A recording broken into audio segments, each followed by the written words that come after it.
just sounds so stupid and weird and wrong. This is episode 169 of Armchair Producers. For those of you who are finding us for the first time, welcome. For those coming back, welcome back. I am one of your hosts, George Tarrant, alongside the man, the myth, the legend, the one who will lead us through 2023. Mr. Travis Croft, how are you, sir? I'm fine and dandy. I notice we have episode 169. Nice. Mhm. Um, um, Yes, we subscriptions are to my childish. subscriptions to my cult are going well. You know, you don't get led to salvation for free. No, As a great man it once does said, cost money. if you're good at something, never do it for free. Damn right. It Damn is right. weird to be in 2023. I feel like we're living in the future. Yeah. And as I posted on my own Facebook today, we are living in the darkest timeline because Channing Tatum is going to remake Ghost. So, You know and what? there are no While jetpacks. I'm not inherently against the idea of Channing Tatum redoing Ghost. I even pitched it on this show of the idea of doing a remake of Ghost, kind of modern day. I think that there's enough there that they could definitely do something with it. But Channing Tatum, I, I just don't know. I don't know. Yeah, Yeah. I went to a recast Oda May as with Kevin Hart or something like that. Don't give him ideas. The darkest timeline, I tell you, people, where Uh, apparently Avatar 2 is making all the monies, so we'll probably mhm, get those other sequels, but mhm. whatever. We are here to smooth out those valleys and troughs. We have a new look, Yes. feelish kind of thing for the show. We're going to try and do things a bit differently this year. Give us some time while we adjust. So, in the Mhm. meantime, you can probably expect more of the rambling, nonsensical goodness that you're used to if you've been listening to us for 168 episodes now. Professional white noise producers. That's what we That's it. maybe that's what we uh, should rebrand the show, white noise. white noise. Well, we Although want that to be. might get some wrong people following. I was going to say, like, you might get people who are really interested in an old Baumbach film on Netflix, White Noise. We might. Mm, We will be trying to do things a little bit differently, and just a sneak peek. We are going to. Our goal is to try and bring the show regularly, well under 2 hours, moving forward. So, mhm. unless you're one of those Yes. people who listens to the show and like has a really long commute, and you like it over 2 hours, then let us know, and maybe we can do it like a Patreon or something like that for extra Well, there goodness. is a little extra thing. I haven't talked to my co-host about this, but I have been toying with the idea, and I think I'm going to do it. When I actually get a better sound and video setup, I'm actually going to do at some point during the week. I'm going to do live read through of Vaughn. Instead of doing an audiobook in the traditional sense, you'll just be able to join in, listen to me reading the book a chapter at a time each episode, and then as and when you want to, you'll be able to download it and just play it almost like an audiobook broken down into chapters at your leisure. So that will Have be you ever considered starting. a D&D campaign based in your book's universe? Oh, oh, don't do shit like that to me. We could we could we could we could do that. We could do a being. You've been promising me a D&D campaign for 2 years now. Yes, it is very true. I need to get some more players to come in on that, but I've got an idea um, for that campaign, and maybe when it does come to fruition, maybe we can record that as Because well. people watch that on Twitch. Maybe we can. Oh yeah. Lots of people watch. What wouldn't be more fun than watching me, who has absolutely no idea what's going on, looking confused most of the time. That's usually what they see when they look at me. It's like just this look of Huh? I understand the words you're saying, but I don't understand what they actually mean. So we got a But good show, I think, mm, starting this week, right? To get onto the actual subject matter of what we do. yes, We're finally yes. back on track with the chain. We took a non-chain step just before Christmas for our non-Christmas Christmas movies. But Mm-hmm. those who watched episode 167 late last year will Mm-hmm. remember we are talking about the 1984 hip hop classic Beat Street. Yes, Beat Street, ladies and gentlemen, Beat Street. I'm just gonna set this up now. In addition, we are going to try, one of the things we're going to try and do this year, we are going to endeavor as much as possible for two people with very little time and no sponsorship. We're going to try and talk about films, only films that we've seen together or TV shows we've both seen. We probably won't stick to that entirely, but this week we're going to kick that off because after Beat Street's done, we're going to have a chat about both Glass Onion and the Yep. Ralph Fiennes film The Menu. Yes. So just going to play, just for one round, we're going to play the Beat Street trailer. I'm going to see if I can actually get the sound going on this as well, because the soundtrack to the trailer definitely gives you a flavor of the movie more And than if you listen to the podcast and you're not watching the video, then you're really going to miss out on a lot if you don't have a sound here.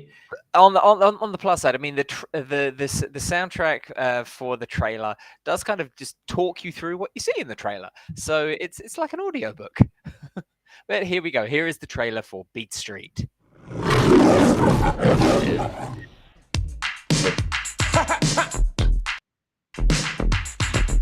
New York City street with a smoking funky beat. They used to hang out all night and just gang fight, leaving bodies all over the street. But now it's hip hop, break dance and pop, electric boogie just won't stop. Everything in the town is built around that cutting, scratching, and hip hop sound on Beat Street.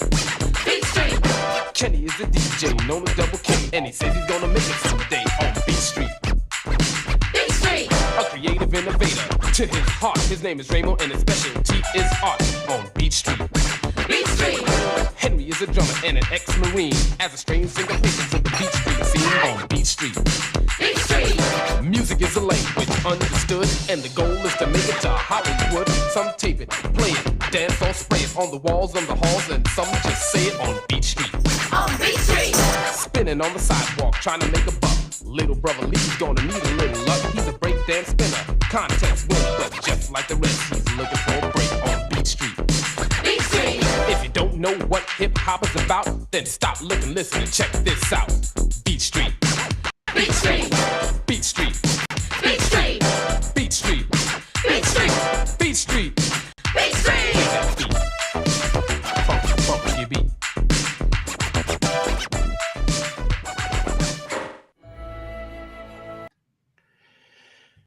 There we go. I didn't actually realize this when I watched that the first time, but it actually narrates most of what's actually happening in the film. The actual the hip hop tune here is actually a synopsis of what happens in the movie. Yeah. It's a very 80s movie, isn't it? It's of its time. It's of its time. So for those who don't know, our link in this film was from the Book of Henry, which we let us hear. Yes. The link for people playing along at home is Tonya Pinkins, who played, I think, the principal, school principal in that film. Is also here in Beat Street. She plays Angela. I'm in two minds with this one. On the one hand, I didn't really enjoy it. I was pretty bored most of the way through the film. When I put it into Letterboxd, though, do you use Letterboxd at all? I have briefly started to play with it, but I don't really know what I'm doing, like most social media channels. It's not really social media, but we should try and use it more often, because then people can follow the films we've been watching. But this is just me thinking on the fly here, people. Stop it! You're making us look professional. But I noticed a lot of the reviews that people had added into Letterboxd on Beat Street were very, very positive. And it got me to think about what this film is and what it does do well. Is it is a very interesting time capsule and look under the covers of hip hop, urban New York culture very early on in the life of hip hop as a genre of music, and that whole culture, which has now become the most popular form of music in the world, I think Yeah. I don't have stats to back that up, but like it is now what to what rock music was. What I guess when I was growing up. Yeah. It's it's ubiquitous. It's everywhere. But by 1984, it had been around about 10 years or so in New York City where it was born, and Yeah. there are some very interesting looks at what was going on. I mean, it is fictionalized, Mm, but some of the people involved in this are icons in the mm, hip hop world. Just for people who are playing along at home, we have Africa Bambaataa, the guys behind Grandmaster Flash and the Furious Five, Rocksteady Crew. Now I am not not of the world of hip hop. It is not the meat of my musical diet, but I know enough to know who these people are. That these mm. people, that it'd be like making a movie about rock and roll and having, John Lennon and Lemmy and Ozzy Osbourne in it from the '70s or something like that. These Mm, people are icons. So I found that side of it was interesting, and it mm. was treated with respect. I think. Yeah, I think so. I think overall, in spite of it feeling dated, I think it did quite a good job of representing the different facets of the culture of that time and around that music. Not only the construction of the music itself, which I found was really interesting, kind of him going around and just recording samples of everything and using that to incorporate, but also the dancing that was in it, and Ramo with his graffiti and things like that. The different elements that kind of came through to be the kind of surrounding culture of it in a way of self-expression in a time that was it was the 80s. Everything, the success in the 80s is kind of defined by sort of like high puffed shoulder suits and power suits and plucky executives and things like that. So it was kind of fascinating to see a little bit of that kind of time capsule kind of feel to it. The other thing that kind of struck me was it kind of slightly felt a little bit like 8 Mile. Hmm. And whereas 8 Mile was very much kind of semi-autobiographical about Marshall Mathers and Eminem and his rise and things like that, the little hints that you get about kind of life of an aspiring rapper in that, you kind of get a little bit of that with this, of like the struggles that the artists go through. It is very much the struggling artist picture, but then they kind of hamstring it a little bit with the romance element, and it it just reminded me, just the hint of it. It's like, okay, huh. I wonder if it was kind of an inspiration to it, because it just felt a little bit like that kind of, what? It is for rap, it's not exactly something that came from the upper echelon of high society. It is very, very proud of its kind of grassroots, so to speak. And Then again, I challenge anyone to find me this in the modern times a musical genre that wasn't something that was co-opted from the working class, or again true. co-opted from people of color. That's Rock very and true. roll, Yeah. jazz, Yeah. R&B, all Mm. co-opted by white people from people of color. Mm. The Beatles didn't create rock and roll. They stole it off Chuck Berry. Yep. Yeah. So yeah, but then boiling it down to simply, did I like it? The more I think about it, yeah, I actually kind of did. There was a lot of kind of cliche to it, and by the halfway point, you kind of, at least I very much got the feeling, oh yeah, someone's gonna die, and not surprised when someone died. Um, Spoilers. For a movie from the 80s, shut up. It's a 39-year-old film. It's not up yet. It's as old as I am. I think this is actually a really terrible film, cinematically speaking. Like as an actual story, as a film, it's garbage. Like for example, basically the plot of a story as outlined in the very catchy song. We have a character, King Kong. I don't even know what the actual character's name was. Was it Kenny? Yes, Kenny. Kenny, he's called KK or King Kong is his rap name, his DJ name in the movie. He essentially is an aspiring rapper, hip hop artist who wants to make it. And the film is the story of his attempts to make it and his inverted commas rise, because the film just sort of peters out. It sort of builds up to something a little bit like 8 Mile, which I mean, like, it's been a long time since I've seen 8 Mile, but I think it ends in a conclusive rap battle which Eminem wins. This one sort of ends in his big gig happening at the Roxy, I think it was. Yeah. Was it the Roxy? Unfortunately, Chris Kattan and Will Ferrell did not make an appearance at the Roxy, which would have really topped the film off for me. But we meet this cast of characters around him. His little brother, who's a breakdancer and is part of a breakdancing crew who has regular breakdancing battles with another breakdancing crew. We meet his friend Ramon, who is as you mentioned earlier, was a tagger or a graffiti artist.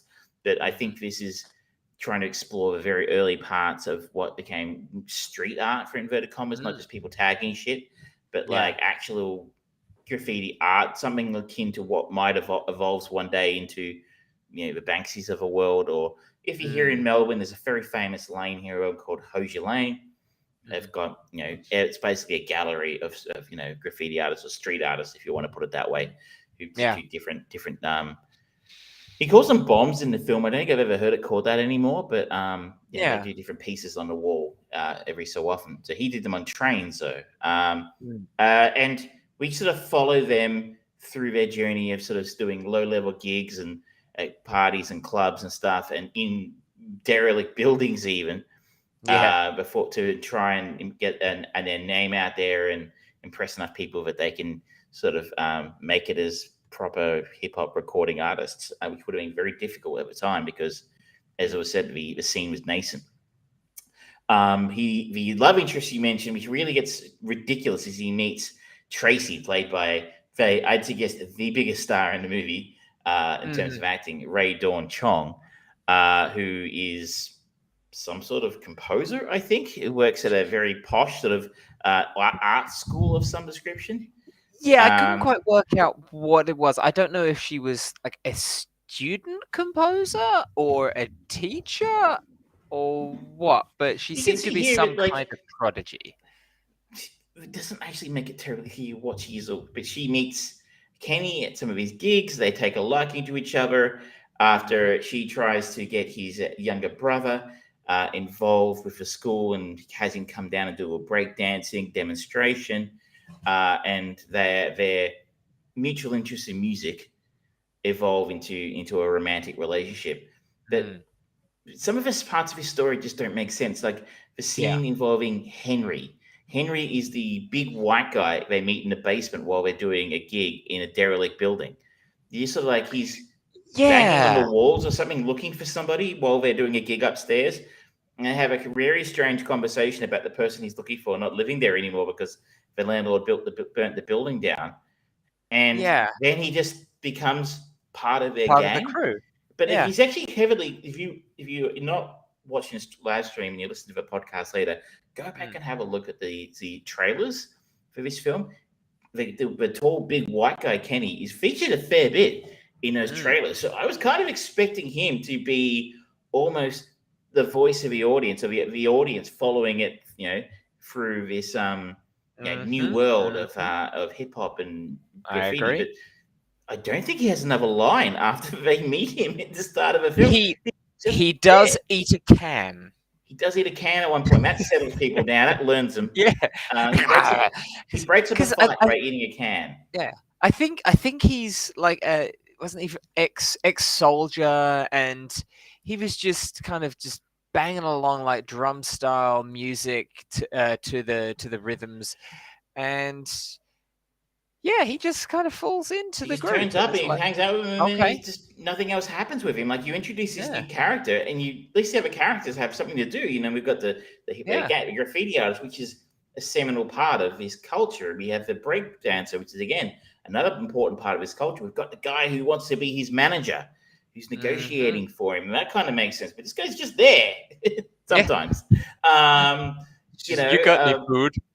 and you kind of feel like the relationship with Tracy was just sort of inserted to so they could sell it to theaters. I mean, honestly, I Yeah, feel like the story is just there to link the musical numbers and dance scenes. Like this is we just need yeah, something to get us from hip hop battle 1 to dancing 2. You know, it's just there. hmm, yeah, Um, and that's why I think this is a terrible film yeah, from a cinematic perspective. If you like hip hop culture and you're a bit of a geek about, the history of the genre of music, this will be fascinating for you. I think you'll very hmm, much enjoy it in that case. But yeah. don't go in expecting to enjoy the story. Yeah, that there isn't really a story is the thing, and everything there is barely enough to move it on. And it kind of, I kind of feel like it would actually be a very interesting, given the society of the time and how interesting and unique voices that came out of that time period and that musical genre birth, it would be really interesting to get like a semi-documentary about that, like a really well produced one, just going deep into it. I think there's a lot of very interesting stuff that they could make a very interesting movie about, but If you that's not this movie. No. If you are interested in like for me, I'm a bit of a nerd about this kind of thing. I think it's fascinating because like in our lifetimes, we saw the birth of an entirely new art form, being version of the art form. I think we could get away with calling it that. In the TikTok. form, well, absolutely in the form of hip hop being Mm, that didn't exist when we were barely existed when we were born. mm, That it's now globally dominant. mm, And there's a documentary that they made for Netflix about this. And it was made by a guy who started out. He's actually a Canadian sociologist who started out doing documentaries about heavy metal. He wrote his thesis about heavy metal and how that grew out of. So he made 2 fantastic metal documentaries, but he made a mm, series called Hip Hop Evolution. So if it's, I think it was on Netflix. I don't know if it still is and what genre we speak regions, but if you are interested in the topic of this, like, hey, where did hip hop come from, and what did the world mm, look like when hip hop started, and who were some of the big names? mm, You'll find them in Beat Street, but you check it out for a more documentary, high mm. quality. If you don't need Ray Dawn Chong's bizarre African inspired ballet scene. I don't know if you caught that part of the film where the guys dressed in like Yeah, look like they're in Lion King outfits, but they were doing like ballet. yeah, that was an interesting bit. And I was like, all right, okay, you're investing a big chunk of time and your budget into making this, but it doesn't actually seem pertinent to the story that you're trying to sell here. Sorry. One thing I do find interesting about this film is the producer, Mm. whose name I noticed during the credits. Is how I pay very close attention to the credits. The producer of this film is a guy named Harry Belafonte. Mm, I don't know that's a if you're name I familiar with know. him. Everyone would probably know him from a movie he didn't make, but he's a musician first, Mm, activist, and an actor, and a producer of this film, obviously. But his version of the Banana Boat song was in Beetlejuice, in the Daylight Come and I Wanna Go Home. Yes, that's And it. I think Tim Burton was a big fan of Harry Belafonte, and that's why he incorporated that song into that famous scene in Beetlejuice where they Mhm. all do the banana boats dance. And yeah, I don't think we can get away with playing that clip because we get fucking copyright struck again. Thank you, YouTube. But you can use your imagination and you can find it yourself. Yes. But Harry Belafonte is a very well, if you're Mm. well versed in these, he's a very famous actor and social activist. Massive critic of George W. Bush, Mm. a UNICEF Goodwill Ambassador, massive anti-apartheid activist back when that was a thing in the 80s. And so I think you can see some of his influence, at least I think, in this film, in the sense of there's almost a social realist aspect of his film, which is ridiculous to say when it's kind of a ridiculous film. But Mm. that's what's the bizarre thing about this film. It's a ridiculous story, badly written, but just the scenes of them walking through their neighborhood. Their Yeah. neighborhood looks like freaking, Dresden post World War II. It's like a war zone.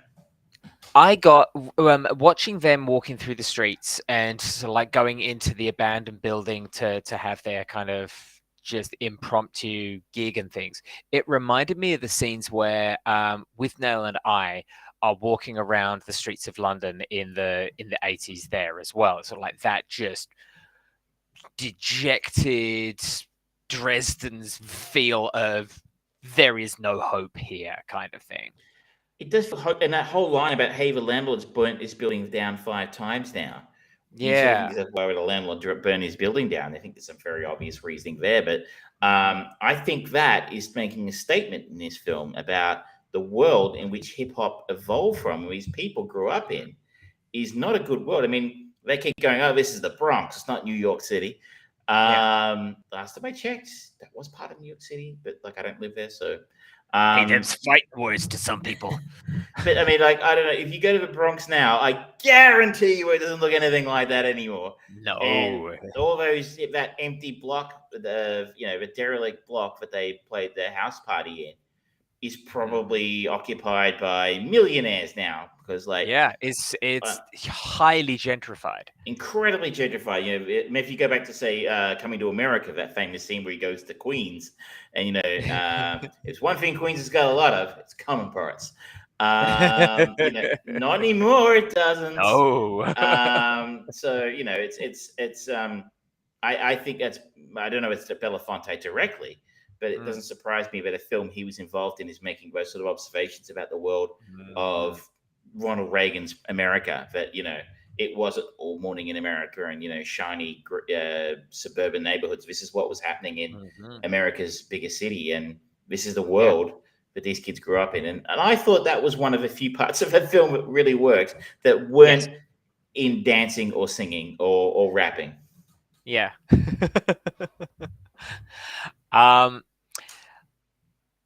What did you think about the Ramo/Spit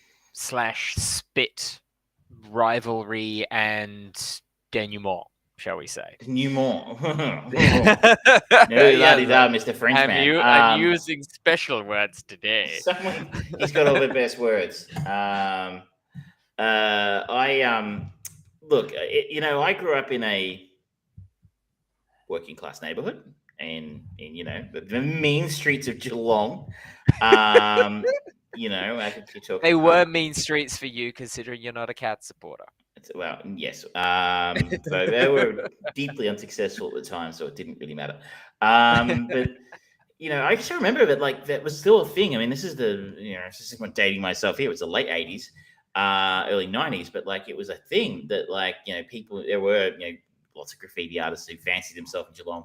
No one quite the level of Ramo, but it was kind of a big deal to spray paint over someone else's shit. I never did graffiti when I was a kid, but I knew well enough that when you saw somebody had done it, you're like, oh boy, that's a slap on the big face. deal. You're not going to get away with that lightly. So I mean, I can see how that was be something that would spark quite a bit of emotion in Ramo, considering how hard he works on these things. But maybe he's also statements in this about this is not tagging, this is art what he's doing, and this is so. Yeah. Maybe this is an attempt to visualize the difference between art and tagging. But Mm. Dumont was ridiculous. One of the Yep. more ridiculous fight scenes I've seen in a movie outside of Morbius. You know, it was still better than everything in that film. It Yeah, was still I better than really the didn't. fight scenes. It still didn't make sense that he said Ramo said it's Morbin time. Morbin time. It was an odd choice, but you know he was ahead of his time. He was truly. So it was kind of dumb, but like you said, they needed someone to die. They needed a very dramatic moment in the film. Mhm. You know, I was thinking the whole time, like knowing a little bit about how US subway systems work, is it's dangerous to jump on a subway here in Australia because you're going to Yeah. get hit by the train. Yeah. But it's extra dangerous over there because they've got that electrified rail that the trains run on. The trains here run with power overhead. So yeah, I think we all knew that was coming, but it was kind of dumb. But it was there because the film needed it to happen. Yes. And then sort of like bringing it to the finale where King Kong he's doing isn't it like a New Year's Eve bash kind of thing? But it turns into a memorial for Ramo as well. Yeah, and he's got sort of like all the different types of kind of inspired music around it, like the gospel choir, and there's the rap group and the dancers and everything like that. It was actually quite a well-produced kind of thing. So like, you know what, as a representation of the thing, they did a good job of actually kind of showcasing it, and that kind of made the rest of it, kind of other parts of it, kind of feel different to me about how I considered them. The like the sequence where he's in his room and he's just mixing and just really kind of into it and just enjoying, lost in the music as he's doing it and talking about it and stuff like that. So like it makes sense. And then the sort of like the dance battles that happen. When I first kind of looked at them, I thought like, okay, this is just stupid. It then kind of went, all right, I get it a bit more now. I think I get it a bit more, but still not well handled. Not well handled. No, it's just needed. I haven't seen the other hip hop films of the time. I think there were a few. It was like famously Breakin' 2, Electric Boogaloo, and I have seen Electric Boogaloo too. Oh yeah. But I feel like they were more stylized, more sensational. Yes. About the topic, if you will, like more ridiculous, more for white people, really. I guess. Yeah. They're apparently not as good as this, which is saying something. So I think this is more of a realist looking. Someone trying to look more realistically at what the scene was about, what was going on, what was happening in that scene at the time. But they figured to sell it to anybody, they needed a story. And but you're right on that last scene. That last scene involved people like Grandmaster Flash and the Furious Five. If you're too young to remember who they are, do Google them. They're very good. And that was probably the highlight of the film, I thought, for me personally, was the end. Apart from the fact that it was ending, which was merciful, because it was a long hour, 40 minutes. Yeah, it was. But I figure a lot of it's to do with the fact that I'm just not part of that, in the sense that, yes, I was alive at the time, but I didn't live there. I didn't experience it. Just that genre of music doesn't speak to me the way it does to people who are fans, or I guess maybe even younger people today, because it's the genre of music they've been exposed to probably most throughout their lives. And you listen to Triple J now, which, if you don't know, is a youth radio station in Australia. I think they play an awful lot of hip hop now and have done for a long time. So, but it obviously really speaks to a great many people these days. It doesn't speak to me. And I kind of find it tedious a lot of the time. But this is better than most of the rap that and hip hop music I think comes out today. So I just think it's maybe a reason I didn't really like it is that these aren't the massive cultural signposts to me that they would be to a real fan. I Mm. know what they are. I know who Africa Bambaataa was and how important he was in that genre of music because I'm a big fan of, say, the Beastie Boys. I know what they think of him. But otherwise, it's not really important to me. It'll be like you sitting down and watching something about a sport, football, English football, for example, because it's not really anything you give a shit. You might know who some of these people. You might know who such and such a person is, but that doesn't mean it matters to you. Yeah, exactly. It's there's no touchstone of engagement and enjoyment. Like I remember feeling a similar kind of sensation to the first season of Luke Cage on Netflix. There was a lot of reference to that particular part of New York, and it's like, okay, I've never been there. I don't know. I know that I'm missing something that is probably important to people who have lived and grown up in that area, but it's just no point of reference. Sorry. So I recognize it for what it is, but it doesn't matter to me because I don't really, Yeah. It's like I remember years ago. I'm sure I've told you this story before when I was in Canada once on Canada Day of all days, and they had this special on about the Great White North, this TV show that starred Rick Moranis and some other guy, and I had all these famous people raving about how good this show was. And I just remember going, first of all, what the fuck? I've never even heard of this show before. Never heard of these characters before. Is this like a piss take? Is this like a mockumentary? It turned out it was real. But it's just like all those cultural signposts about they were really, really important in Canada, really huge in Canada. Like, Paul Hogan big in Canada, that kind of thing. But it just didn't matter to me because I'm not Canadian. So, those cultural signposts of famous Canadian hockey players going, oh, it's really good, eh? It's like I don't get it, Sorry that about was that.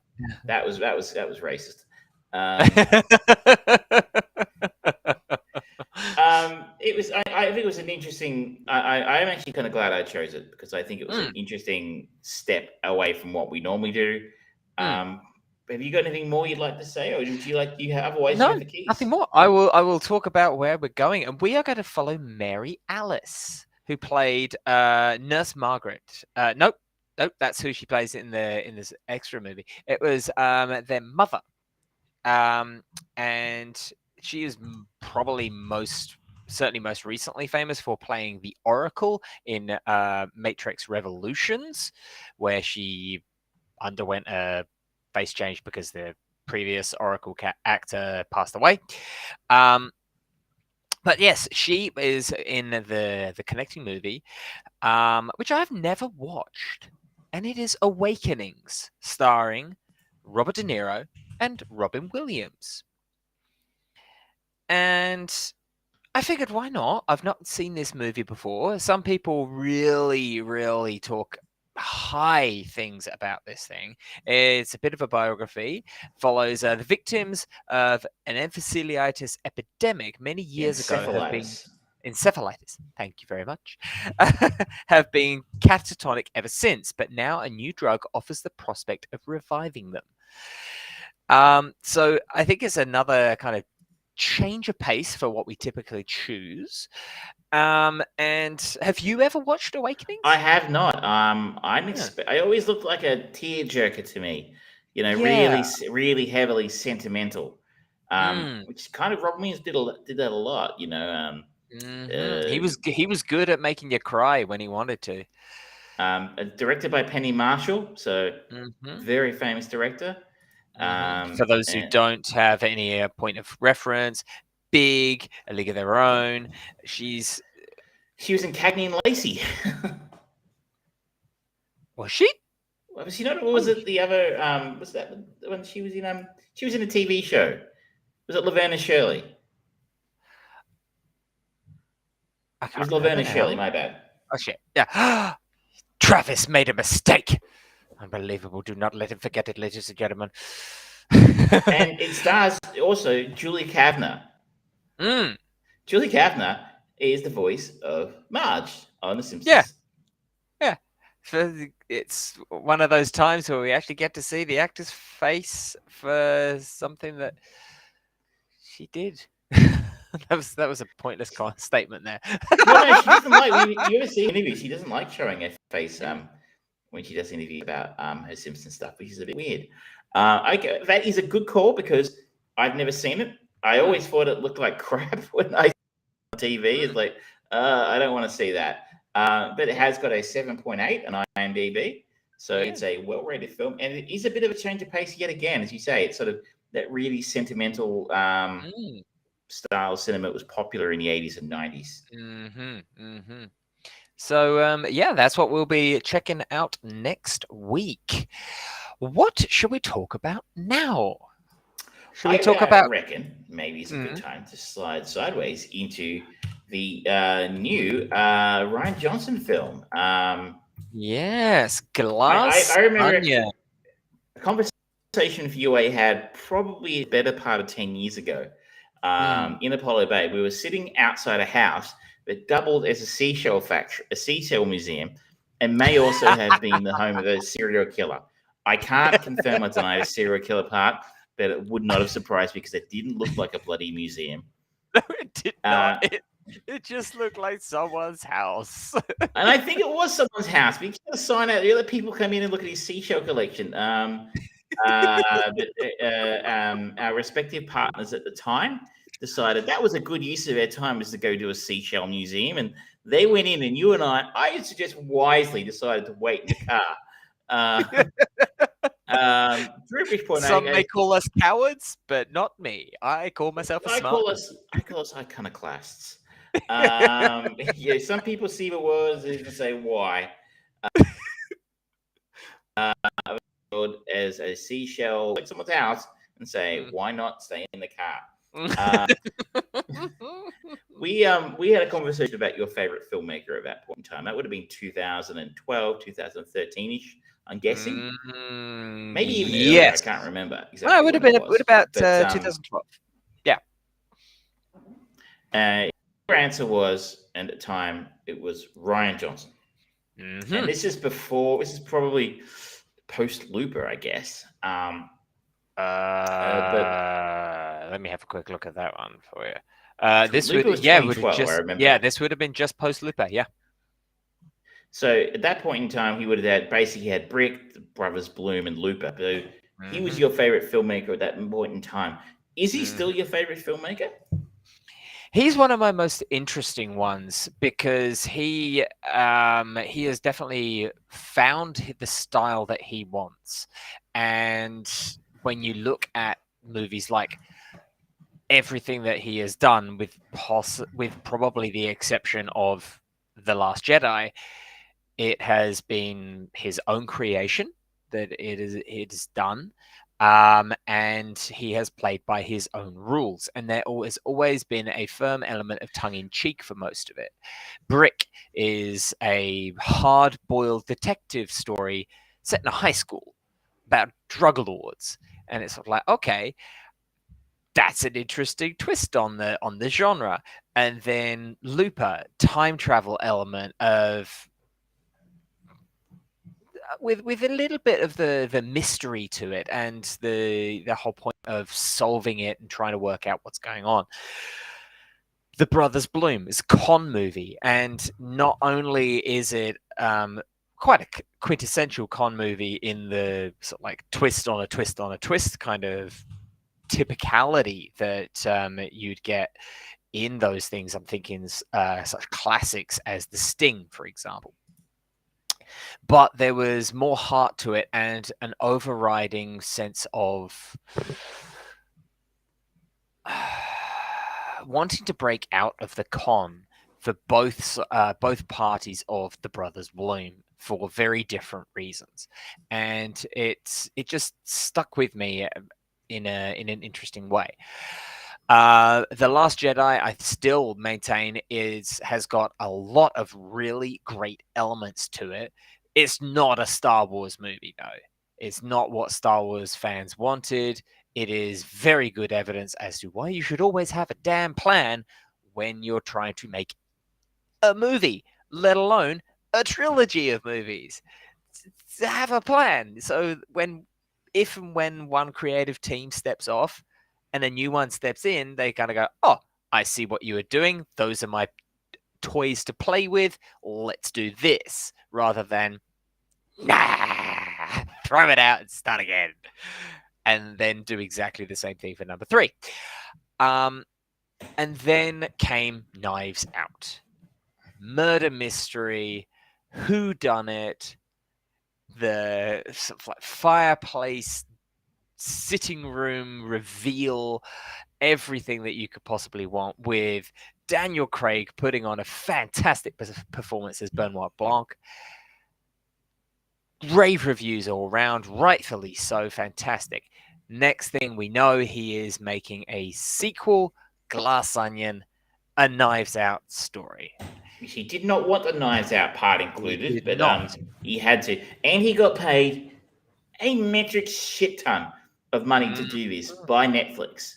Like, I think And he has got figure was like a 7-picture deal. $250 million or something for the 2 sequels to Knives Out.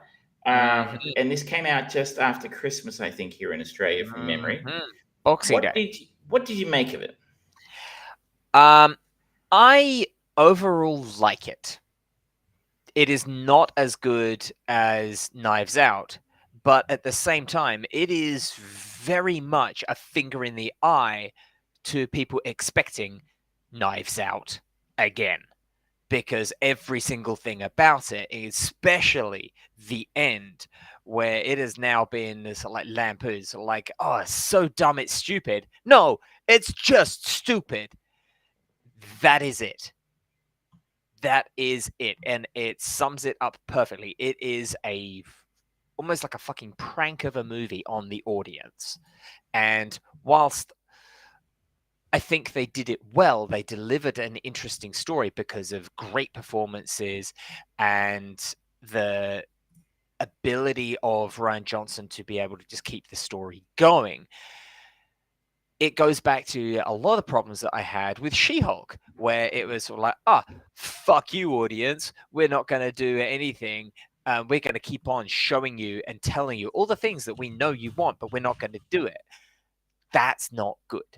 I feel like this lands those punchlines better, but it's still kind of tough to watch because I feel like it is aggressive to the audience. Does that make any sense? It does. I didn't have those feelings while I was watching it, but I can see your point, because I don't know. I don't know that I had expectations about this film. And, as long as the film made sense to me, and it did, and it's Ryan Johnson. It has its little subplot messages. Little messages it's embedded in it. I mean, this was made before. Tell me Ed Norton is not Elon Musk. I mean, really. True. It also has some things to say about class in here as well, which is not unusual in a Johnson film. It was there in Knives Out with, Ana de Armas's character being, the hired help, and everybody else being very independently wealthy. And there was one of the characters, I forget which one, was very much a trumper, and that was Michael Shannon's character, I think, wasn't it? And the exercise of class as sort of almost a shield for those guys, for Chris Evans's character in that film. He was the murderer in that film. I haven't seen this since it came out, but even in the Star Wars film that he did, there's the whole sequence on the casino planet and Canto Bight, and the sort of a post seat, the thing at the end with a kid, who's the slave kid, I think, is kind of in the situation, who uses the Force to grab the broom and stuff like that. Interestingly, something that they just completely ignored in the final film, The Rise of Skywalker. Was it the last one? I can't remember. That was, thankfully. The Abrams film afterwards, he sort of said, let's just pretend that didn't happen. But but those little, where I traditionally said I didn't like the Canto Bight sequence, but that was very class-based, the big, very obvious wink at the audience about that. So I like that being in this film as well. So I like that in addition to telling a fun, entertaining story, there was some substance there. He was making a few little points there for people to think about as well, alongside the fun, entertaining story. The fact that the basic of a twist at the end was it's not very clever at all. The twist is there is no twist. It's something incredibly stupid. That didn't bother me at all. But as you say, when you point it out, you're like, actually, that does sound like something Rian Johnson would do. That's what Johnson did with Star Wars. I mean, he was actually on Twitter at the time going, "Well, if you don't like the film, screw you," kind of thing. Put people even further offside. It's a strange attitude that a lot of filmmakers seem to have today. I would put it on a par with, the Christopher Nolan attitude of they "Oh, you can't hear what my they're saying. movie? Tough luck. Fuck you. Go to a better cinema." Yeah. What? I paid my money to see your film. I'd like to hear it, please. No.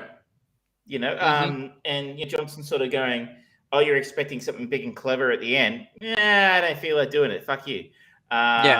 Is very Johnson-esque. But I just wonder about that attitude of trolling your own audience. Like your audience expects something. How is it different to subverting the audience's expectations, you think? Well, I mean, I think the difference for me is obviously there are people like one of the best modern examples of a director who was hoisted by his own petard in many ways was M. Night Shyamalan, blasting onto the scene with Sixth Sense and the amazing twist that he had in that. And people were suddenly going, he's Alfred Hitchcockian, blah, blah, blah, blah, blah, blah, blah. And it's like, yeah, there's some similarities to Hitchcock in his work, but otherwise, not really. And every single movie that he produced, everyone was expecting that. And then his first real big, I'm going to do something different was Lady in the Water, which I have a good appreciation for. I actually kind of like it a lot because it was very un-Shyamalan. But it just put so many people off that he's never been the same level as when he first started.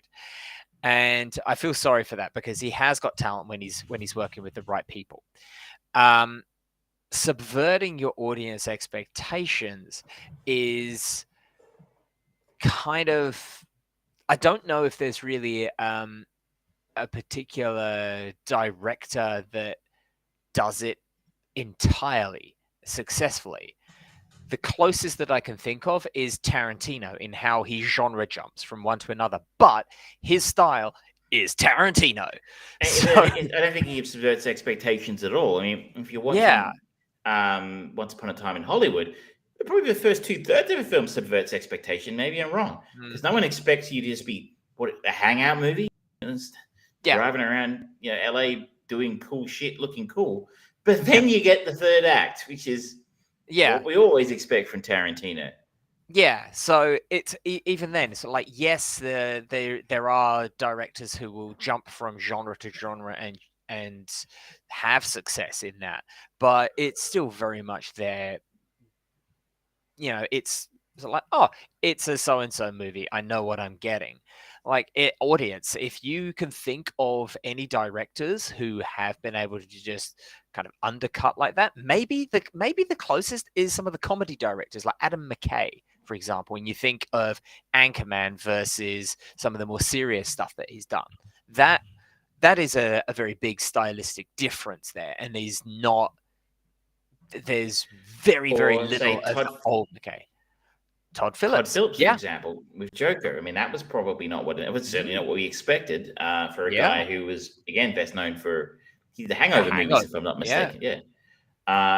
So that was a change of pace. But you're right. I was just going to try and put my finger on what the difference is between, because I think She-Hulk definitely trolled its audience. Yes. And maybe it's to do with intention. Maybe it's to do with, I'm doing this to piss people off. Or if you think of, to go back to the old chestnut, the 2016 Ghostbusters reboot, where they put that scene in about trolls on the internet and YouTube comments or something early in the film. I can't remember exactly what it was, but there was a joke in there about people who write nasty comments on YouTube after their trailer had been mercilessly destroyed online on YouTube, and you kind of felt like you've already pissed everybody off with your shithouse trailer. Are you sure you want to be trolling them now? Like, is that the best way to win them over? Or I don't know. In She-Hulk's case, the producers and the writers and the directors seem to go into seem ready to go into fight day one, going, we're going to produce a show to piss off the toxic, fanboys.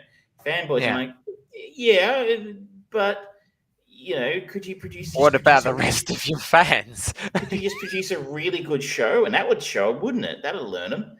If you produce a really shit hot show, but like something of a quality, we always talked about the showrunner. I think was the lady who wrote Pickle Rick in Rick and Morty. So just write really good stuff, and everyone's gonna love it, and no one's gonna fucking give a shit what the fanboys think. You're the toxic assholes. Yeah, we hate everything. But I think they actually, my vibe was they went in going, they kind of went in expecting it was their intention was just to piss people off. Whereas maybe subverting your expectations is zigging when people think you're going to zag, but not doing so in a way that's designed to piss them off. It's designed to surprise and delight. Yeah. I think that is the difference, the intention and the meaning behind why you do things. When with Glass Onion, it very closely kind of skirts on that line, because some of it is Benoit Blanc is going to point out blankly, say this is stupid, but it's within character, so it gets away with it like 95%.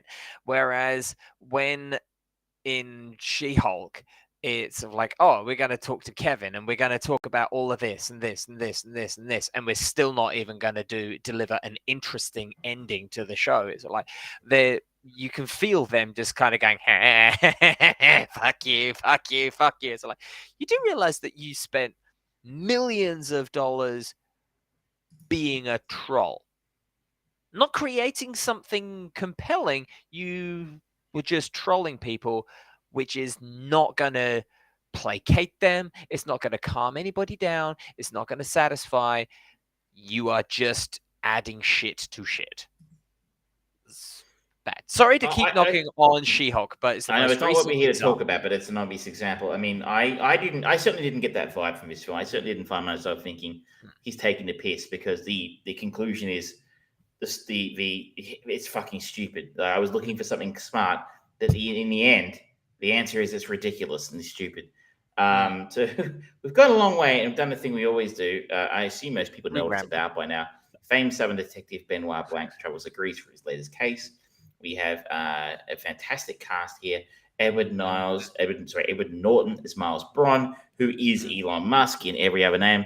Michelle thought a little bit of Trump in there as well, which wouldn't surprise me, because I mean, if you're talking, tycoons, egomaniacal tycoons with very low IQs and incredible luck, Trump's up there. But I just got real strong Musky vibes from him, in the sense that whereas Trump's all bluster and front, whereas I genuinely think Elon Musk thinks he's a world-changing genius.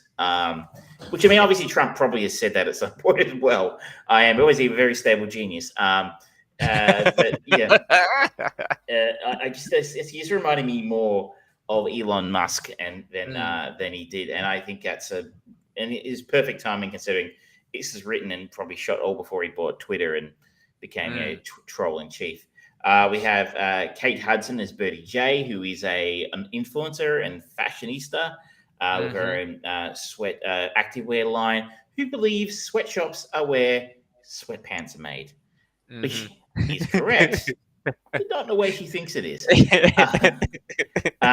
We have Dave Bautista as Duke Cody, who is a men's rights activist and Twitch streamer. We got Catherine Hahn as Claire DeBella, who is a politician. Leslie Odom Jr. as Lionel Toussaint, who is an employee of Miles Bron and like a scientist-y kind of character. And the other main character in here is Janelle Monáe, who plays Andy Brand. Two characters, in fact. Some interesting cameos in here. We have Ethan Hawke doing, a few lines. Yep. Waste of Ethan Hawke. I guess he was just around and they roped him in to do it. Why not? We have Hugh Grant as Philip, who we have now been confirmed. I already talked about it, but now it's confirmed he is Benoit's husband. And I was like, oh, it's Hugh Grant. I liked that very much. Stephen Sondheim, Kareem Abdul-Jabbar, and Angela Lansbury in one of her last roles. Yeah. I enjoyed that scene very much with Stephen Sondheim, Angela Lansbury, and Natasha Lyonne playing what's that video game? A video Among game, Us. Among Us, with Benoit Blanc at the start of the film. I thought that was very amusing, actually, and nicely done. I want a quick shout out to the Ryan Johnson Peg, that is Joseph Gordon-Levitt playing the Hourly Dong. Yes. So they visit Miles Bron's private island in Greece. The insinuation is going to be a murder mystery weekend is the expectation. But it turns out there's a real murder, and Benoit Blanc is sort of put to work trying to figure out what actually happened. And the ensemble cast works very nicely together.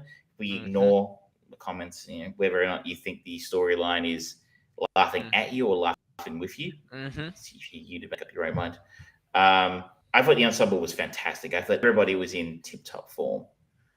It was a joy to see them just interacting with each other. I love Dave Bautista and just how ballsy and unusual he's willing to go. Like, this role is so strange when you compare him to his small part in Blade Runner, or kind of anything that he's jumping around quite a lot, and he's generally succeeding more than he's failing. And considering the acting talent, the qualified, shall we say, with sort of like Oscar nominations and award nominations of people that he's working with, he does really fucking well. I think he's actually fantastic. I enjoyed him. I enjoy him as an actor. Initially, it was like, okay, he's a great Drax, but then again, Drax isn't stretching him too far as a professional wrestler. That's not really Shakespeare. But he does what it's a bit like Gal Gadot, right? Not a great actor, but she does the Wonder Woman stuff pretty well. Don't put her outside her comfort zone, because I don't think she's got much else yet. But for his credit, he steps outside that comfort zone on the reg. If I have a criticism of Dwayne Johnson, I watched half of Black Adam over the Christmas break, and that was enough. That's a boring movie. You made it all the way through, so congrats to you. There's one thing I always thought Dwayne was actually I think he is a great actor in a lot of ways, and it seems like a really cool guy. And I enjoyed his work as The Rock, but he never challenges himself. No, I don't think he's ever stepped outside of his comfort zone as an actor, which is fine if you just want to make $20 million and do the same thing you do every time, which is either comedy or action, or preferably both. Fine. But wouldn't it be fascinating to see him? I would have always thought it would be fascinating to see him do something really interesting. I don't know exactly he did do it once. Southland Tales. Oh, please don't mention that film. Yeah. Maybe he learned his lesson there, but he's just so. I mean, I guess I'm comparing apples and apples because he was also a professional wrestler. But yeah, he doesn't do anything interesting really. He just does the same thing again and again. Like, I think Tom Cruise, right? Like, I mean, love him or hate him, he's the biggest movie star in the world in the 90s. What does he do? He does Magnolia, then he does Eyes Wide Shut. These are not, expected movie star films. These are really hard, challenging roles. Yeah, and he's doing those whilst on sandwiching both of those. He's got the Mission Impossible movies where he's just persistently kind of going, okay, I got to push my body to further extremes as well. He is willing to do that change. Well, he was not anymore, but Yeah, he's got older. Fair enough, but yeah. um, He's uh, 63. I mean, maybe he should be doing more of a Magnolia things to be easier on the body with the Mission Impossible stuff I he does. did also side. I did like the flashback sequence to the younger Miles, dressed just like Like Tom fucking Cruise Tom in Cruise Magnolia. character. Yeah. That was That was a great. deliberate choice, apparently. Yeah. Anyway, so kudos to Dave Bautista for doing interesting things. I love his work. Yes. Uh, Yes. it was cool to see Catherine Hahn pop up again after Mhm. she broke out as Agatha Mhm. in WandaVision. She was one of the best things about the Marvel TV shows to date. What did you make of Mhm. Janelle Monáe playing sort of a dual role? She did great. She played the role of Andy fantastically well. She was a cold-hearted bitch, but the the way that Ryan Johnson kind of filmed all of the pieces slowly, kind of seeing sequences from different points of view, and just things that don't quite make sense. Like sort of like at the first portion of the movie, you see Andy going around, and then you suddenly randomly see her stumbling around. He's like, "Well, what's going on there?" And then it gets revealed later on. It's funny, and in hindsight, you just gotta go, "Oh, okay, I get it." And she's really good at differentiating those characters with subtlety. Just those little tweaks of personality, or shutting off, or opening up a little bit more or less in this scenario or that one. Really impressed. So rest of the cast, I think Kate Hudson did a great job as well. Good to see her back doing stuff. I haven't seen her in anything for Yeah, quite a it's been a while while. now. We almost got a her as a chain movie if we'd chosen that horrible music film, if I'd chosen that one, but fortunately everyone involved they didn't. Thank you. She's got great comic timing and she does nicely in this film. Mhm.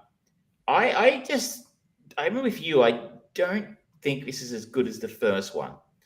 But I suspect it's because of two things for me. One, my expectations on the first one were set to zero because I Mhm. didn't like the Rise of Jedi or whatever. Sorry, the Last Jedi. I like parts of it.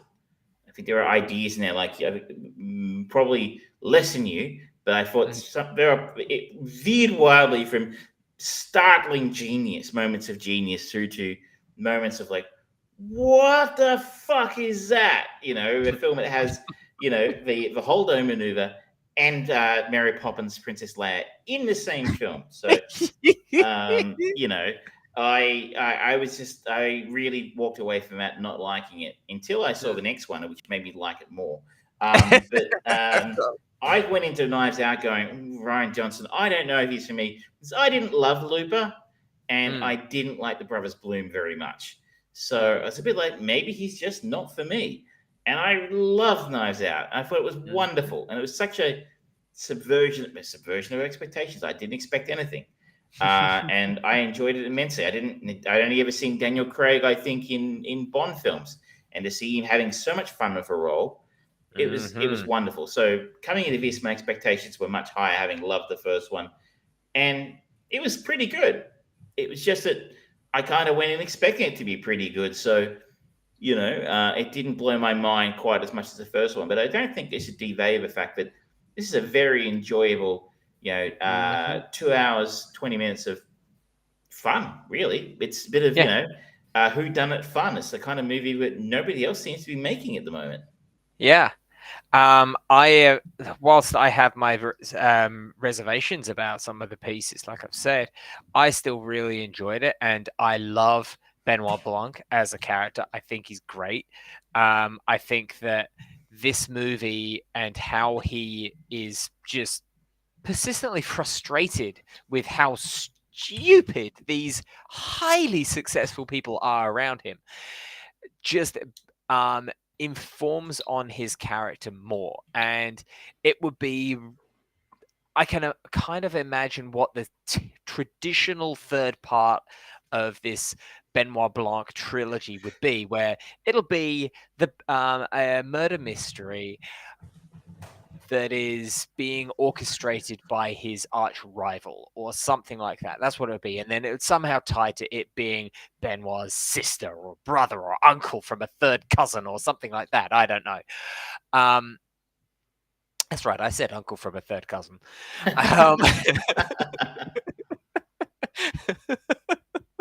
Try and work that family tree out, ladies and gentlemen. They breed them close up in your neck of the woods in Britain. No, that's in Wales. It's kind of the Tasmania for England.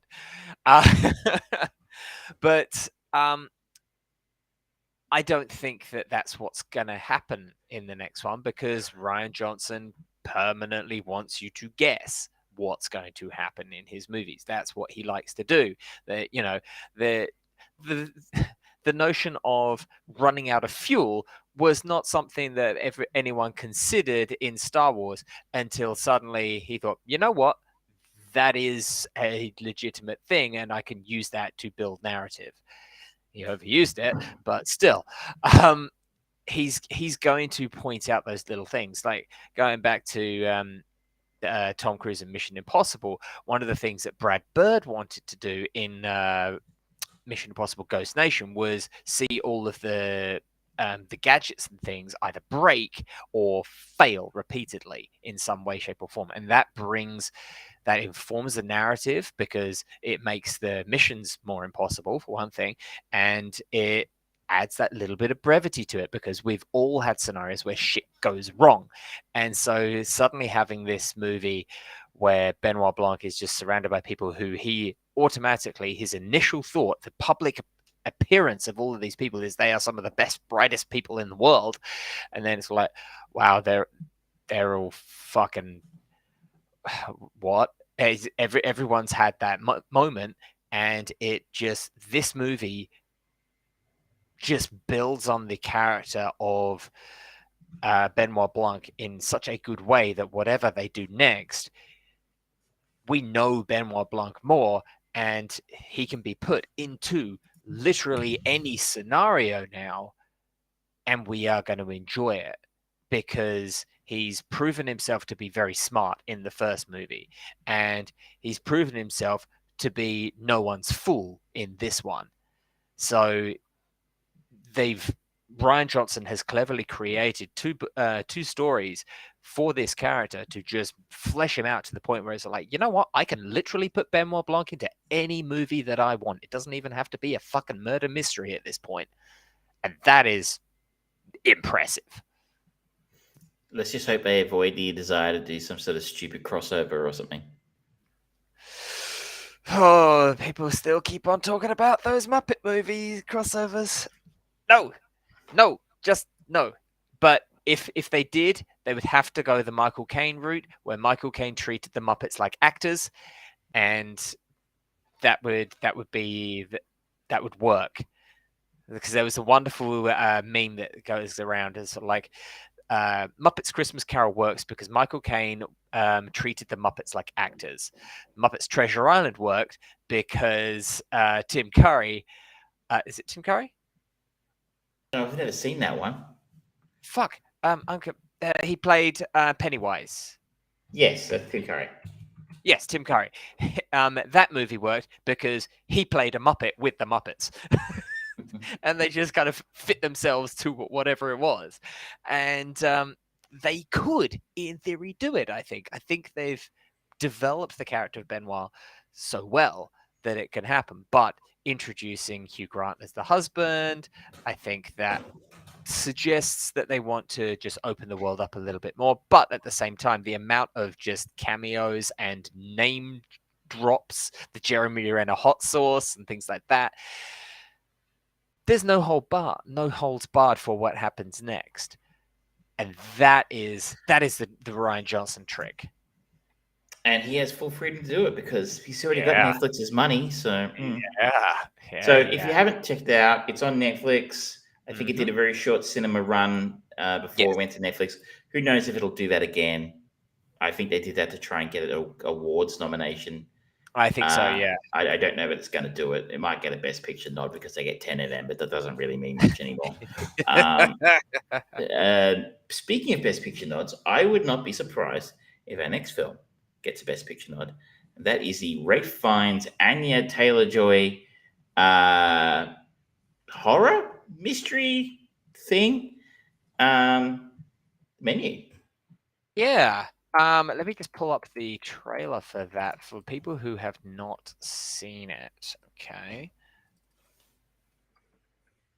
Now this is currently is now available to stream on Disney Plus. So if you haven't had a chance to go and check it out, it's there. It's in your house, ladies and gentlemen.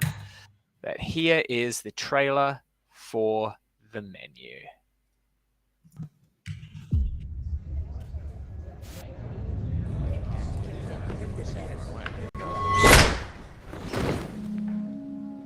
Good evening. Welcome to Hawthorne. It'll be our pleasure to feed you. Tonight will be magical. Over the next few hours, you will ingest fat, salt, protein, and at times entire ecosystems. We're eating the ocean. We're eating the ocean. Are you crying? It's just I find it all very moving. So it's okay that I'm not as into this as you are. Oh my god. You shouldn't be here tonight. You, my dear guests, are not the common man. Isn't that right? Is he gonna keep doing that? What happens inside this room is meaningless compared to what happens outside. We are but a frightened nanosecond. Nature is timeless. What the hell is going on? I love you all. We love you too, Chef! Any questions? Is this bergamot I'm getting, Chef? Yes, it is.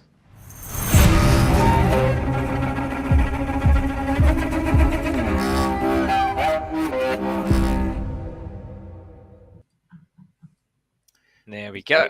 The trailer of a menu. So this is a horror, like I said, a horror mystery, I think maybe the best way to put it, with a sort of satirical comedy edge to it as well, which makes it quite a unique beast. This is one of the more unique films I've seen in a very long time. A young couple travels to a remote island to eat at an exclusive restaurant where the chef has prepared a lavish menu with some shocking surprises. This was written by Seth Rice and Will Tracy, who I believe made their money on things like what's the place? I'm trying to think of it. It's the one about the tycoons. I should have had all this in front of me, shouldn't I? New Yorker? Succession. Oh, Succession. Oh, okay. Sorry, my bad. Succession, which I believe a lot of people like. I have not actually ever got into it myself.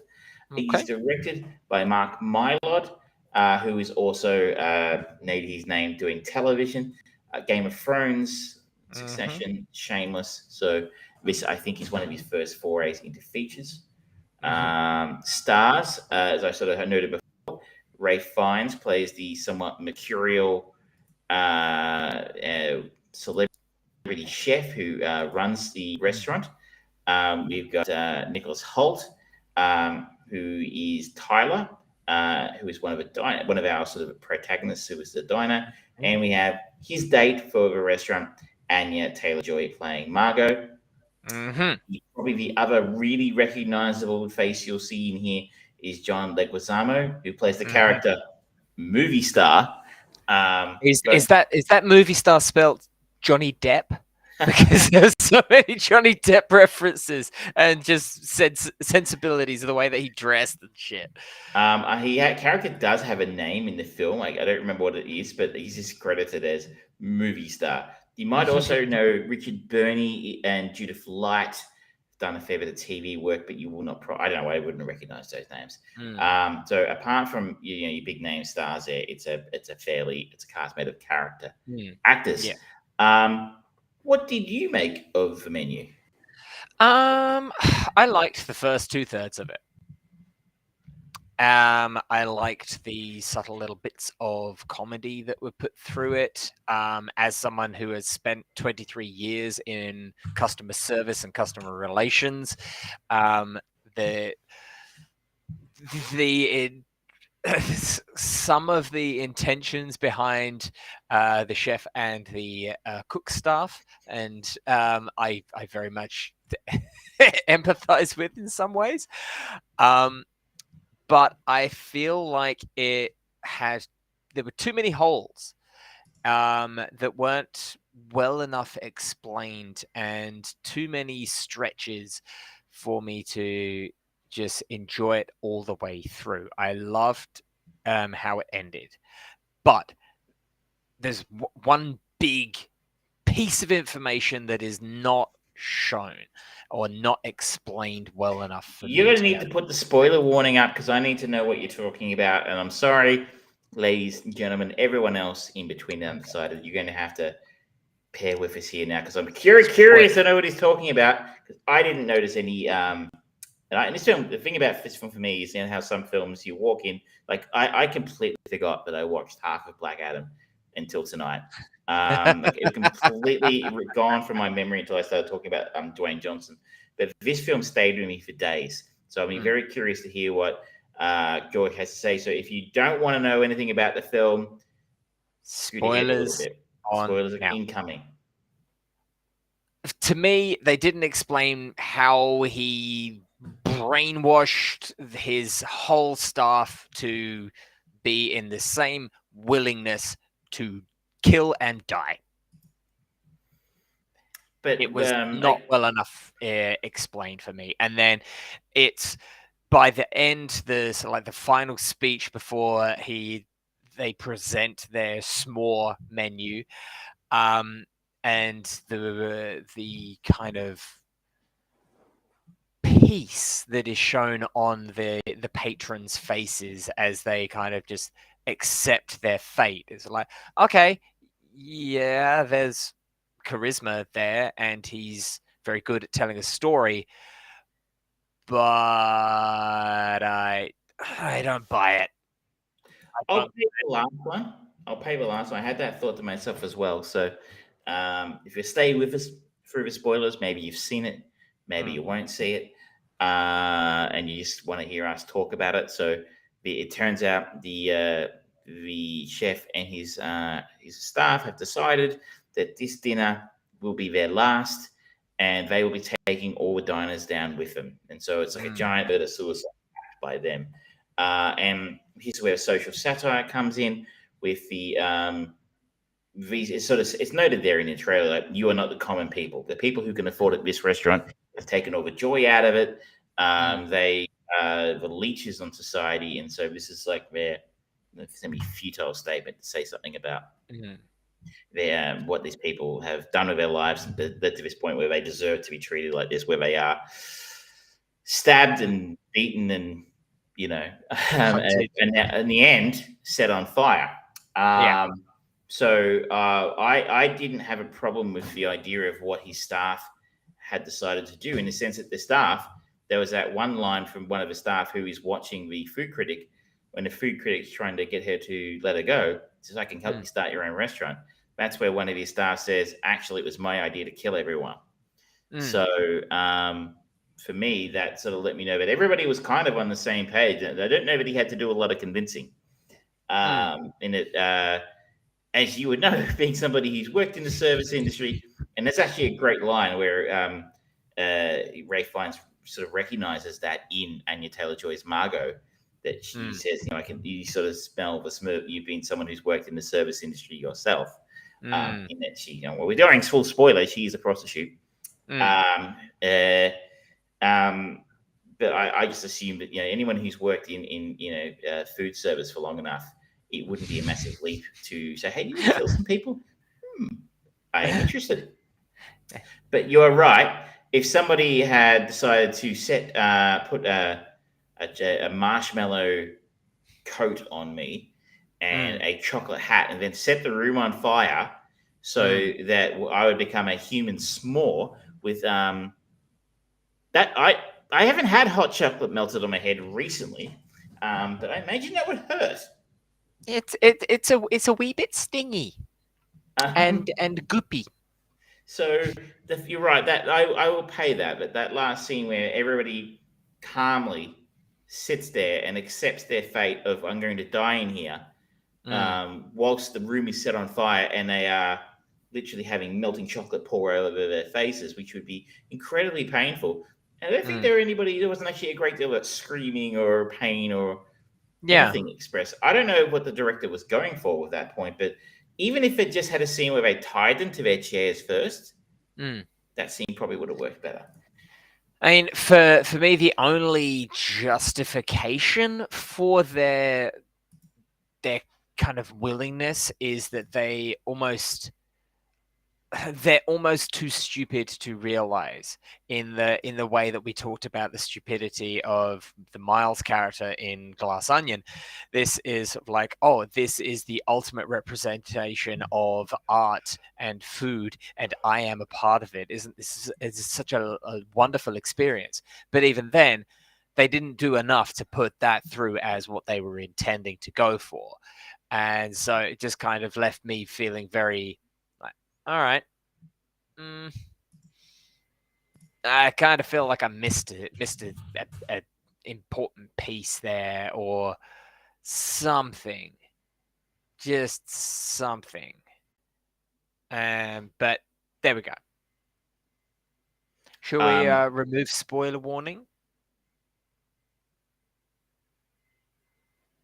Is there anything else you wanted to talk about spoilers wise? No, I don't think so. Sorry, yours. Okay. Someone's stream. Mine or yours is dropping in and out, so sometimes I'm not. So apologies to people on the podcast if that's happening to you. Hopefully not. It's just me. Hopefully not. Hopefully no. I enjoyed the social satire element of it in the sense of this is these are rich people who this is happening to. These are very privileged people.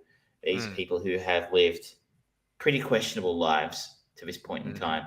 So, though I think they might have been able to do a slightly better job of that.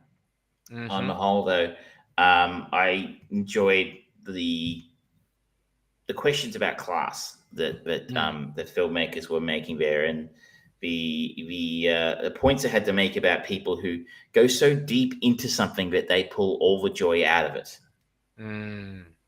Which is what we pride ourselves here on the show on doing. So I hope you're enjoying us sucking the joy out of most things.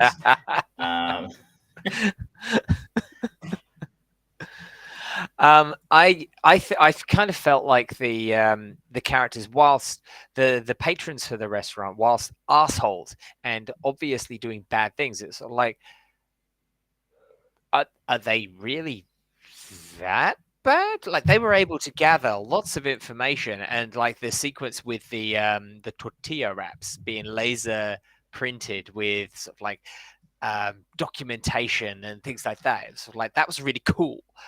But at the same time, it's like, okay, they clearly were able to. They've got the chefs, the kitchen staff have clearly got enough connections that they're able to find these really buried pieces of information. But these were the worst people that they were going to bring to their last meal. I mean, it just felt kind of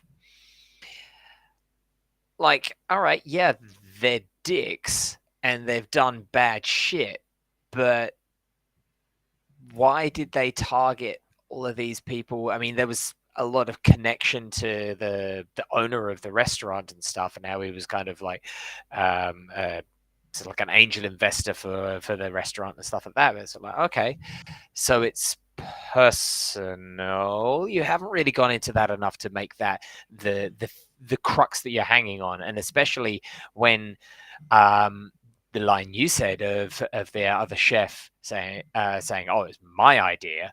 Like, okay, so it's not about Ralph Fiennes' character then. It's a collective, but you haven't given me quite enough information for me to care about all of these other chefs. And it just felt like it had these really cool ideas, but it either didn't invest enough time into them to flesh them out enough, or they should have taken a bunch of them out and streamlined it a little bit more, just for me to be able to enjoy it. I think I could disagree with you. I think you have a point, but I didn't care because this film won me over. I enjoyed the atmosphere it created. I enjoyed the idea of seeing rich people getting stabbed in the leg and turned into problematic desserts. I enjoyed seeing them be hunted down by the kitchen staff. I love the bit where the last one got given the cream egg. Yeah. I just thought it was really nicely done. I thought it was a lot of, for a film that was quite violent and, had some very questionable ends to some of its characters. I just had a great time with it. I had a lot of fun. Mm. And I thought the performances were excellent, particularly Ray Fiennes playing a different kind of role for him. I don't know. I felt like it was a pretty standard role for him. I associate him with more M now as I think the most recent thing I've seen him play. See, I definitely was getting kind of elements of him as Francis Dolarhyde from when he was in Red Dragon, even sort of like the it's like mild, like it was almost like a patchwork quilt of some of the things that he's done. Like there was the formality of the performance and his kind of clapping and things like that. It kind of just got me a little bit of Schindler's List. There was, like I said, Red Dragon. There was a tiny bit of Voldemort in some of it where he's just being very threatening, and it was like, okay, he's pulled all this together. I don't feel like he was sort of like breaking new ground with the role. He was fantastic in the role and he did it really well, but I felt like it was strangely a somewhat safe role for him. I can't comment on Voldemort because, of course, I've never seen any of the Harry Potter films. But where I think it's different, I can see you might see this as him playing a stiff, formal character. But this is a stiff, formal character with some interesting personality characteristics that we find out about towards the end of the film. And the exploration between him and Margot, especially, I don't want to spoil the end for people who decide to skip ahead the spoilers, but the denouement, to borrow a word we've used tonight, between he and Margot, I think portrayed a real sensitivity and almost vulnerability of his character, which I don't think we associate with any of those characters you talked about there. I can't remember Red Dragon very well, and honestly, I kind of forgot that existed. But I think that kind of vulnerability and sensitivity that he added to the character is what made it a really unique role for him, and not something you see a lot from an actor like him, who's kind of played either a hard man or a very formal person. But intelligent people can disagree about that, but I thought he was sensational. Personally, think he should probably get an Oscar nod. I don't think he'll win. He won't. But that Oscar has Brendan Fraser's name engraved on it already. I think. Yeah. And I haven't even seen The Whale yet. Hasn't even come out here yet. No. So fuck you to Hollywood for making us wait. But I think it's coming out soon, though. Soon, it should be. I think you get an Oscar nomination. He should. I enjoyed Anya Taylor-Joy's role in this as well. I thought she added some nice spunk. I don't think it was anything particularly groundbreaking for her, but I enjoyed it nonetheless. And Nicholas Hoult, I think, was absolutely fantastic in this. I loved him. He played it. It was like the absurdity of his obsession with the food and things like that. There was almost, in some moments, almost an element of him being so kind of oblivious to the threat of everything that it kind of made me feel like I'm watching Leslie Nielsen in Airplane, where he's playing it so fucking straight. And it works really, really well to add an extra level of sinister to the whole fucking movie, because it's just all about the food and the revelations of who knows what later in the movie, it makes that even more chilling, and it does really, really work. That character and how Nicholas played him was fantastic, and the evolution of the relationship as we are initially presented to the end between him and Margot was great as well. The twist about what happened, their relationship, I think, and the way it ends is one of the more shocking and interesting parts of a story. And I really liked him in this film, and I think he was one of the reasons why I enjoyed it so much. I personally, I think, as I said, I think this will probably get a. Again, I wouldn't be surprised if it's got a Best Picture nod because they tend to get a Best Picture nod. Yeah. I also loved the use of sort of like the breakdown of each meal and things like that, like sort of like was it Tyler's mess and things like that, and just the breakdown of what it was. I thought that was a nice little touch as well, just adding that level of absurdity and class commentary to it that just suddenly, that was well done. I like that. I can't look. I mean, I think we're a bit split in this one, so I give it a strong recommendation. If you haven't had a chance to see this yet, do check it out. But I mean, what do you think? Would you recommend it to someone who hadn't seen it? I would definitely recommend it. My personal reservations to it are just my personal reservations of little bit of information missing just to really round it off. I felt like some of the edges, shall we say, were a little bit rough, but otherwise great.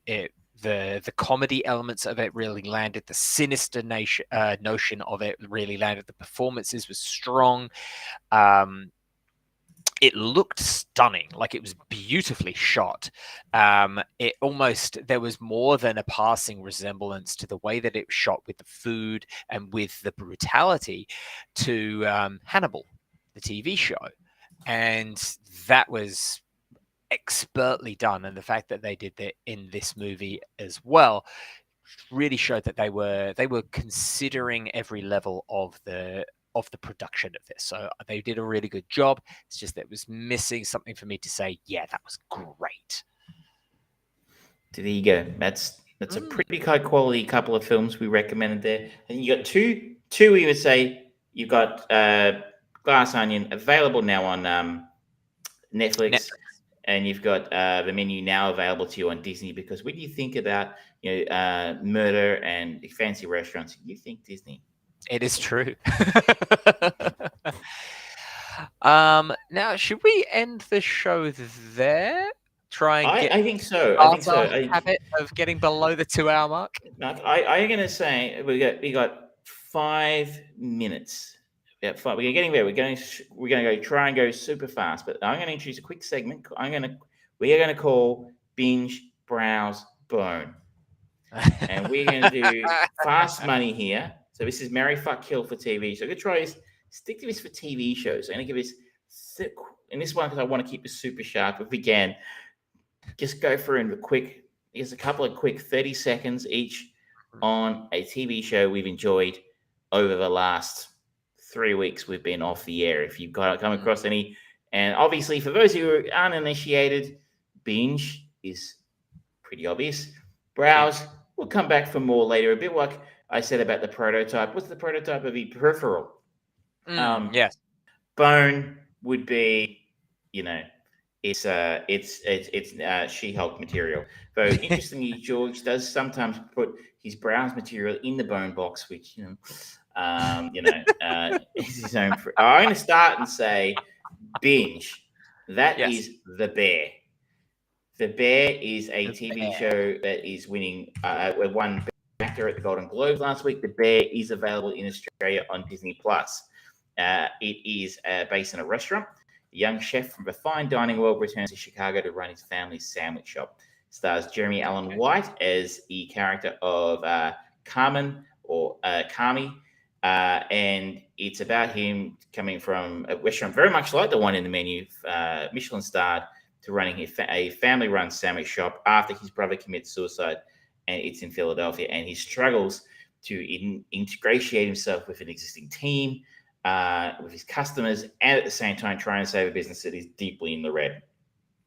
This is fucking fantastic television. Fantastic. You don't need to be a foodie. You don't need to be a fan of Michelin-starred restaurants and that kind of thing. But if you don't need to be kitchen dramas, you don't need to be an Anthony Bourdain fan. But this is some of the best television I have seen in the last 12 months.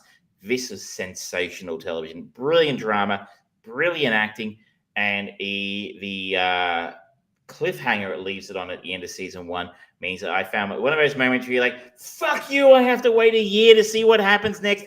Fuck you guys. It's so good. Absolute binge rating for The Bear. All right. Well, I'm going to give a browse rating for Jack Ryan on Prime Video. It is just finished releasing season 3 of John Krasinski Jack Ryan TV series, and it is perfectly cromulent. John Krasinski is a perfectly fine version of Jack Ryan to go with all the other perfectly fine versions of Jack Ryan that we've had, from Alec Baldwin, Harrison Ford, even Chris Pine. Ben Affleck, just to round them all off there, everyone. But what is there to say about Tom Clancy's Jack Ryan is, yes, you know exactly what's going to happen. You know every single beat. It's done perfectly well. The action sequences are done well. It is shot well. It is acted well. But it is not surprising you in any way, shape, or form. This is one that, whilst they do chuck the whole thing down, there is no need to binge this. At the end of every single episode, I finished season 3, got to the end of each episode, and was like, I could wait. And that's not what you want when Not it's a great advertisement, is it? No. You know, it's like, okay, that was fine, but whereas sort of like other binge-worthy things, you get to the end of an episode and you're like, I want more. It's like, okay, yep. It's almost like they have kind of done like with a, as you've said in a number of books about those airport novels where you kind of read them and you don't need to think. You can just put it down for a while and you don't. There's no agency to finish it. This has that kind of sensibility to it, which is disappointing. McDonald's reading, you know? Yeah, and that's particularly disappointing when you've basically got a ticking clock in the show, and it's like, I feel like there should be more urgency here. I feel like I should want to get to the end, but I don't. So it's a browse on Jack Ryan. I'm going to go a soft binge on Welcome to Chippendales. This is a TV miniseries, again, available on Disney+. There's good stuff going around on Disney+. The origin stories of Soman Steve Banerjee, the Indian-American entrepreneur who started the stripper troupe Chippendales. Because when you think male strippers, you think Disney. I know I do. This stars Kamal Nanjiani in the role of Soman Steve Banerjee. He's probably the most recognizable face in here. Annalie Ashford in here has been in some stuff. Juliette Lewis in here as well in a smaller role. This is what it says on the box. It is a exploration of a story of Steve Banerjee and how he came to found Chippendales, first as a nightclub, then as a touring troupe of strippers, and how he managed to fuck it all up in the most spectacular and horrific way possible. It's for 5. It's not that many episodes. I'd say it's 7 from memory. 8, sorry. For 7 episodes, it holds itself in good stead, and it really builds the character of Steve well. Kamal Nanjiani is sensational in this. He's really pushing himself into new spaces in this. He plays a very different type of character to that we normally see him play. Very proud, very uptight, very conservative for a guy who runs a strip club. Where it really begins to fall apart is probably the last couple of episodes, particularly the last episode where it telegraphs its punches so hard that you're like, there's absolutely no mystery about what's going to happen in that last episode. It's based on a book I've never read. I had no idea about this story, but in the last episode, I found it incredibly predictable and a bit of a letdown as a result. I was like, oh, okay, so this is going to happen. Oh, exactly what I expected just happened. Oh, okay. There's one shock at the end of that, which, I'm not going to spoil for people, but again, probably not hard to see coming, especially for someone like you. That's your superpower. But it is up until that point, it was highly, highly entertaining. And the ending, while predictable, I mean, that's the problem with true stories, right? You're kind of bound by the fact that what actually happened has to happen. So Yeah. the end was kind of obvious from halfway through, but it's really quite good. I enjoyed it. It's not perfect. It's got some weak points. I've seen some people. It is probably a little bit superficial, but I had fun at the same time. Yeah. Last one from me. It's going to be a moderately hard bone for Willow on Disney Plus, just to balance things out there for Disney Plus.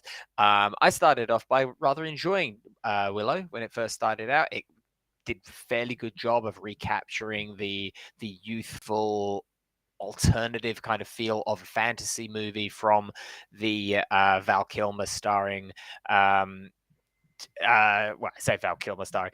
It's just kind of maybe the main character called Willow, Warwick Davis's character. But this very quickly, you kind of end up going, it's pure fan service.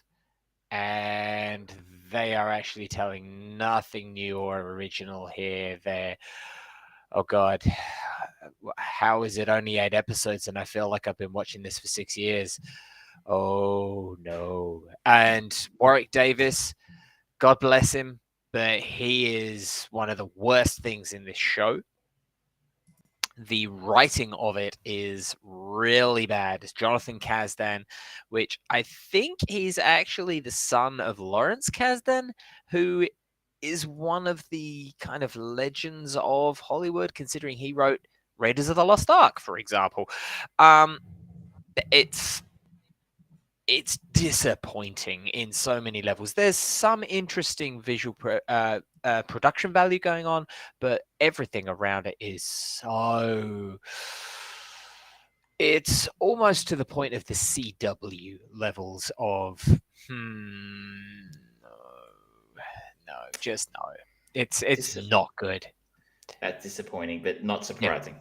It's not surprising. Yeah, it's another piece of evidence to suggest that there are certain things that may have been relatively successful in the past and grown a cult following. Doesn't necessarily mean that they should be revisited. So just stop. Enough. No more. I'll go for my last one. Is I did talk a little bit about this late last year, and it is a solid binge rating on Fleischman is in Trouble. Yes. I did talk about this, and now it did end, so I can give everyone the overview of the whole thing because they did stick the landing. Toby Fleischman knew what to expect when he and his wife of almost 15 years separated. Weekends, never have a holiday with the kids. Some residual bitterness, the occasional moment of tension in the co-parenting negotiations. Jesse Eisenberg and Claire Danes play Toby and Rachel Fleischman, a separated couple. We have Lizzie Kaplan playing Toby's friend Libby, Adam Brody playing his friend Seth. This couple has split up. They have their kids' parenting arrangement worked out. We explore Toby's experiences in the world of being a single man in his 40s with dating apps and Tinder and such, and the ups and downs of that. We also we very quickly get to the point where his kids are dropped off at his house by Rachel, and she doesn't come back to pick the kids up. And then the real question is, where does this story go, and what does it do? Does it do something interesting? Is it strictly a missing persons thing? Is it something else? It is something else. It is something interesting, and it really does. We talked about subverting expectations earlier. This is a show that does that quite effectively. Now, it's based on a book by the author's name, who has something ridiculous. I can't remember her name right now, but you can find it if you look it up. Fleischman's in Trouble is the name of a book. So fantastic job by the author, who also wrote the screenplay to turn into this. If you're worried about it being too full on or being really preachy about things, I didn't find it as well. But I just really think it managed to make a number of points about a number of different things really effectively. I'm trying to be vague as possible because I'd like people to see it and enjoy it.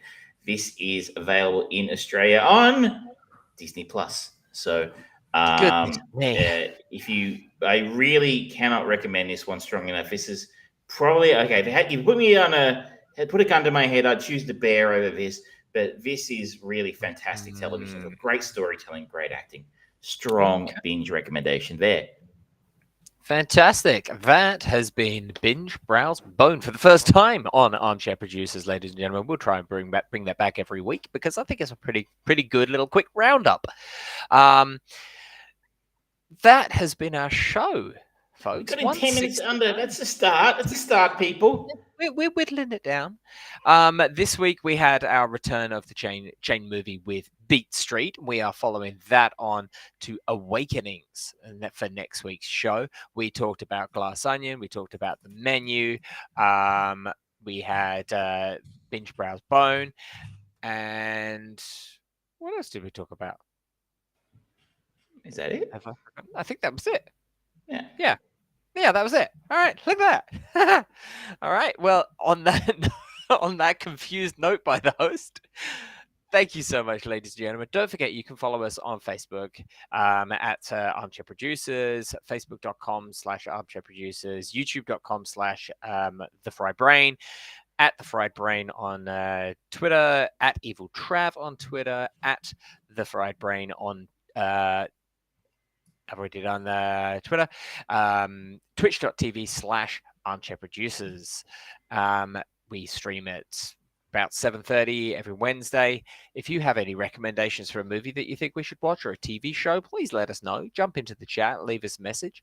Like, share, and subscribe. As always, leave a little review if you are one of our many podcast listeners. I say many. It could very well just be government officials and all of the watch lists that we're on. But on that note, thank you so much, ladies and gentlemen. We will see you next week.